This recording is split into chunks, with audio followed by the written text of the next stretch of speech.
இருக்கிற பட்டணம் மறைந்திருக்க மாட்டாது.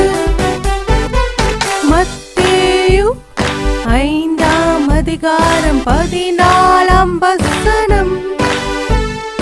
மத்தேயு 5ஆம் அதிகாரம் 14ஆம் வசனம்.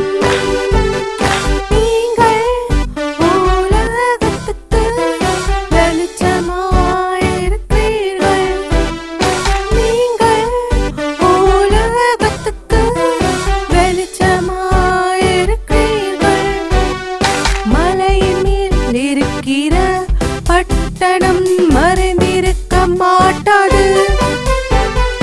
மலையின் மேல் இருக்கிற பட்டணம் மறைந்திருக்க மாட்டாது. மத்தேயு 5ஆம் அதிகாரம் 14ஆம் வசனம். மத்தேயு 5ஆம் அதிகாரம் 14ஆம் வசனம்.